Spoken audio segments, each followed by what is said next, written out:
Howdy folks, I'm Brian, I'm Amber. and here's some Reddit. Our first story is titled, Am I a Jerk for Refusing to Lie to My Niece About Getting Married? My girlfriend and I, 28 and 29, have been together for 9 years. We just found out we're having a baby. We are very excited and have been trying for almost 6 months, and this is huge for us. My sister and niece came over to our house a few days back. They already knew since we told everyone else. My niece is 9 and started asking questions about when the wedding was going to be. We were both confused because our families know that we don't ever plan on getting married, so there won't be a wedding. Apparently, my sister told her there was going to be one after we finished having a baby, but I said we're not getting married, and that seemed to confuse my niece for some reason. She asked my sister, aren't people supposed to be married so they can have a baby? My sister told her it's true, so we do plan on it in the future. This felt too ridiculous for me, so we didn't play along with whatever my sister was trying to force. We assured my niece that we had no plans on getting married, and we were still going to have our baby regardless. We left it at that, and changed the subject to something else.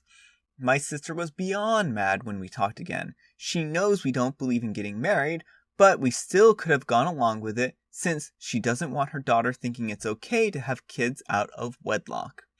I think that is ridiculous, but it's her kid, her rules, I guess. She thinks because we know her beliefs on marriage and all that stuff, the least we could do is respect it enough to go along with it, even though we don't plan on actually getting married. Now, I don't know maybe if we were jerks. It was pretty obvious she was trying to push during the conversation, but we wouldn't lie about it. She seemed to believe that we were being jerks for not being willing to do this for her. All right, OP. I don't think that you're the jerk in this situation, and I think that your niece is very young, and I think that there's a lot of things out in the world that are going to be much different than what your sister is feeding her. And the thing is that she's going to be confused when you two aren't married, or she's going to say, oh, you two are married, and it goes against, your plans. And you don't want to be the person who's lying to her, and I think that's fair. You shouldn't be actively lying to your niece. So there are lots of people with lots of different beliefs in this world.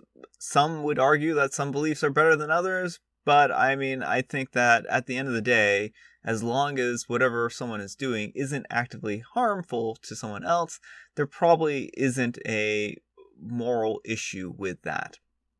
And I think that in this particular case, you aren't causing any harm to you, your partner, or your child. And that's really what's key here. This is something that you all have decided, and it isn't going to impact your family. It isn't going to impact how you view yourselves as a unit. And I think that's what's important here, more than whether or not you are legally recognized by the government as having a valid relationship or not. And again, why does this matter so much to her? For instance, if her idea of marriage is you need to be married in a church under religious pretense, then even if you were to go and get married in a courthouse, that still wouldn't be marriage by that very definition. And so if this is something that's religious to her and has religious connotations, then she needs to kind of explain it in her way, but she also has to accept that there's a lot of other definitions for what a legal marriage is. So yeah, that's just kind of my view. Anyhow, take care and good luck. Not the jerk.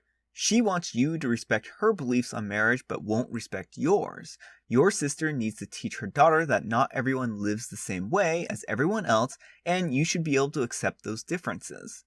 Also, why keep up a lie to a 9-year-old who will just keep expecting a wedding and get upset when one doesn't happen? What was she planning on here? Was she going to make you and your partner have a fake wedding or something? A 9-year-old doesn't forget something like that. If the mom keeps telling the niece this lie, then guess who's going to be pregnant in high school because, quote, only married people can get pregnant. Actually, that's a really good point. If she takes this super literally that you can't get pregnant unless you're married, then that might be a misconception or something that she could misconstrue. There are a lot of people who have a lot of bad ideas. And OP replies, She claims we could have just lied about having a small wedding or eloped or something. Still sounds crazy to me, and I just don't see how it's worth lying to her about.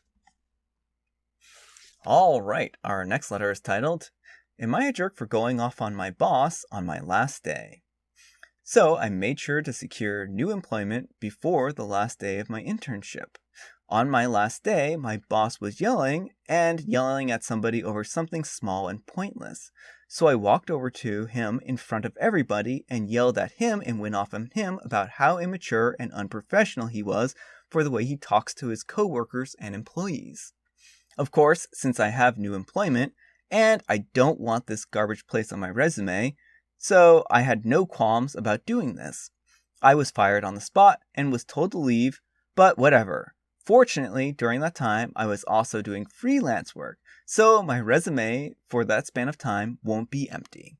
Anyway, one of the senior artists contacted me on LinkedIn and told me what I did was immature, and that this is just how hierarchies in the workplace is, and I need to get over it. He then said that I'm a hypocrite for telling my boss what he did was wrong by doing that very thing to him, yelling. This got me thinking if I'm truly a jerk or if there was a better way to handle it. Thanks for all the responses.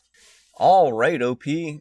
I'm going to have to say that you're at least a jerk for yelling at the boss. And I agree with you on some level here that the thing is that you shouldn't yell at people and you shouldn't be, this boss is being a bad boss, and him yelling and him berating coworkers and employees for what he's doing is completely unprofessional. So I agree with you completely there. I think that you could have handled this better and asked for a private meeting with the boss. You could have explained your situation. You could say, look, I see the way that I'm not going to be staying at this company for much longer here. I have a new employment opportunity. But one thing that I did see is that you often yell at the employees and you treat them with disrespect. And I think that that's inappropriate. And I, hope that in the future that you would reconsider doing that or something to that effect.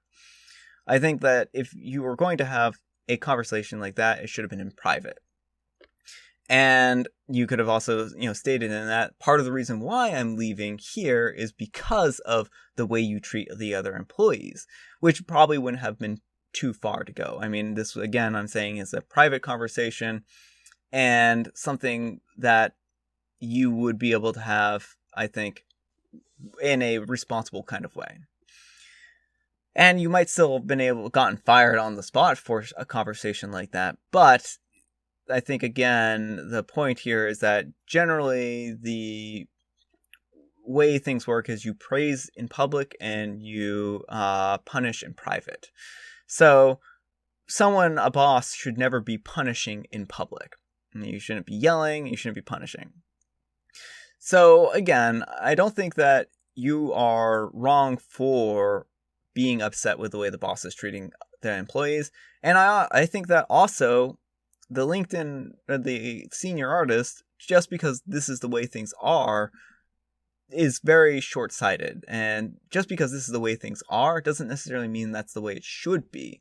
Like, dealing with hostile work conditions shouldn't be part of your job. Unless you are a worker in a hazardous field or something like that. Then yeah, there are going to be hazardous conditions. So that might be hostile. But hostility should be coming from the circumstances of the employment and not necessarily the people who you're employed with. So yeah, anyhow, take care and good luck. You're the jerk pointing out someone's unprofessionalism and immediately showing if your immaturity and unprofessional behavior makes you a hypocrite and a jerk. Congrats, OP. You probably lost contact with senior artists and other colleagues. Not someone I would recommend for freelance work or collaborate with for projects in the future. And this actually brings up a really good point. The industries tend to be small. It's a small world, and you might bump into people who you know here, and they might remember your attitude in the future. So this is something that you might carry with you. Though it does sound like you're young and probably have plenty of room to grow from it and learn from your mistakes, so all is not lost here. Alright folks, that's all the time we have for today. I hope you enjoyed today's video. If you did, consider giving me a like. If you didn't, consider giving me a dislike. Thanks so much for watching, and I'll see you all tomorrow. Bye.